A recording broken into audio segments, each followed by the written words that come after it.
Hey everybody, Carolina Weather Group's James Brierton here in South Charlotte. We've just stepped outside. We are covered under an awning here, and I'm staying as close to the house as possible because we do have some lightning in the area, but I wanted to show you the severe thunderstorm that is rolling through right now. It is not storm warned. It does not have a severe thunderstorm warning with it, but still dangerous nonetheless, especially if you have any outdoor activities for this 4th of July. We have plenty of rumbles of thunder and lightning moving through the Charlotte metropolitan area. This storm just kind of popped up in the last few minutes, but is associated with some other storms that we saw coming out of South Carolina. If you're joining us from places like Lancaster or Rock Hill in York County or even Chester County, you'll know that you had a pretty good rumble of thunder and system roll through just a few moments ago. Those storms there did qualify for severe thunderstorm warnings, which meant that they had damaging winds of 60 miles per hour or at least quarter-size hail. We have some initial storm reports coming into the National Weather Service in Greenville, Spartanburg, who has jurisdiction of this area, that we've already got some trees down in Chester County associated with some of those thunderstorms and their associated winds that came on through. Now, right now, those storms aren't considered severe, but we're monitoring those along with these these strong thunderstorms here in Mecklenburg County to see if maybe they'll reach back up to that severe criteria or not for now. For now, we just have what the Weather Service calls a special weather statement. You may be able to hear my weather radio here in the background as I'm continuing to listen to that and talk all with you. Hello to Kathleen, who's joining us bed in Georgetown County as well. A couple people were hit by lightning. Kathleen, sorry to hear about that. We'll be looking more into that. Georgetown County, off the top of my head, that's closer to the South Carolina coast, right? So we do have a strong thunderstorm coming in from the National Weather Service. They're just issuing, I can see at the top of my screen here on my phone, reissuing that strong weather statement. So we'll be monitoring here in the Piedmont along with what Kathleen is referring to as a few severe thunderstorms and strong thunderstorms as well too, closer to that South Carolina coast and the Interstate 95 where I believe there was a severe thunderstorm warning a little bit earlier. Kathleen following up here in the comments saying it was in the Andrews area, so we appreciate those reports. I hope everyone does stay safe. Even on the north side of Charlotte here, we did have a severe thunderstorm warning up towards Cabarrus, and so again we'll be monitoring this weather system as we roll on through. Hello to Mark, hello to Nikki, and we are again watching to see if these storms do meet that criteria. We did see on radar the terminal Doppler radar that covers the Charlotte area and is located just north of the airport, that there were some 30-mile-per-hour winds heading towards Uptown. Again, that doesn't meet the severe criteria, but maybe if you're going to be in the Uptown area for the Knights game tonight with the fireworks, maybe you headed up there a little bit earlier in Freedom Park, certainly you're going to want to head inside. 30 mile per hour winds is enough to maybe bring down some branches or even maybe loft if you've got, like we've got here, construction debris littered about.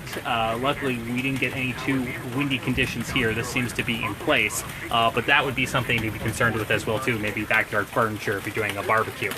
Getting a storm report in now from Lancaster of pea-sized hail observed there by an observer in the last few minutes, so we're continuing to still see some hail activity with this thunder that's rolling on through.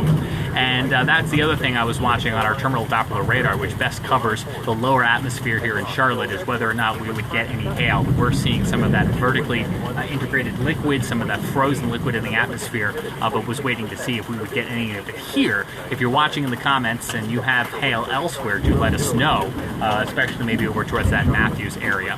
Kathleen following up with more information about the lightning strike. I'll go back inside and I'll take a look there to see what the National Weather Service is providing us from local officials there and get something up on our Carolina Weather Group Facebook pages. You know, whether you're watching from the coast or from here in the Charlotte area or elsewhere in the Carolinas, we do have this risk for thunderstorms today. So if you are going to be outside at any point today, just remember, if you can hear thunder, you're close enough to be struck by lightning, and so you probably shouldn't be doing what I'm doing right now, and you should be inside, and I'm trying to just to stay as close to the house and do this awning as possible. We're getting a little bit more rain here, picking up in the last few minutes. Again, just waiting to see if this particular storm in Mecklenburg will cross that threshold for a severe thunderstorm, meaning 60 miles per hour winds or quarter-size hail. Where I'm standing right now, it doesn't quite meet that criteria. You can see the trees are relatively calm behind me here. We don't have any hail. The lightning, the thunder, the rain rate, that does not qualify whatsoever into the criteria that factors in for a severe thunderstorm warning. that's just a good reminder that you shouldn't be waiting for a warning before changing your plans or seeking shelter, because this storm could be just as dangerous if you were caught outdoors unexpectedly. Kathleen saying, I have a healthy fear of lightning. It scares me.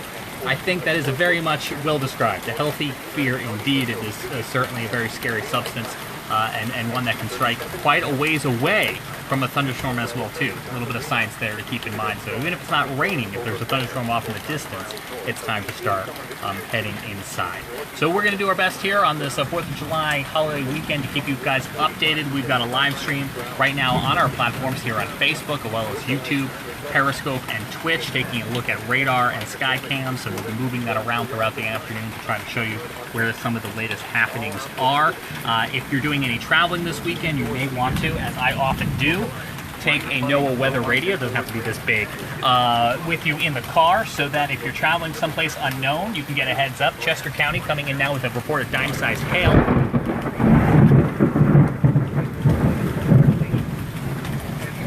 And we'll watch for more reports of dime-sized, penny-sized hail as well too. Again, you need that quarter size, that 3/4 of an inch size hail in order for it to qualify for a severe thunderstorm warning. So what I was saying was, if you're traveling, take the weather radio with you, keep your phones nearby as well. That was certainly, Kathleen, a loud crack of thunder and a good reminder that I should probably head back inside. Luckily, we seem to still have power here, but that's another thing folks will have to contend with certainly today, is a possibility of loss of power, which is why actually this particular weather radio comes with, as you can see, emergency backup lights on it as well too. Hey, if nothing else, it lowered the humidity here a little bit, and just before this thunderstorm rolled in, it was feeling closer to like 100 degrees here outside in South Charlotte, and that doesn't seem to be the case at the moment. So there's a silver lining as well too.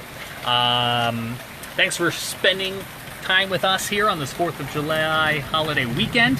If you are traveling, don't forget you can check out our podcast feed. We'll be updating that here shortly. We had a new episode of the Carolina Weather Group, a hurricane special, air just last night here on Facebook and our other platforms. We'll be getting that up on our podcast feed here shortly, so that if you're in the car and you want to take some of our shows with you, you can easily do that safely as well too. You can find us on any of your favorite podcast platforms. But for now, from South Charlotte, I'm James Breyer to the Carolina Weather Group. Enjoy your 4th of July holiday weekend.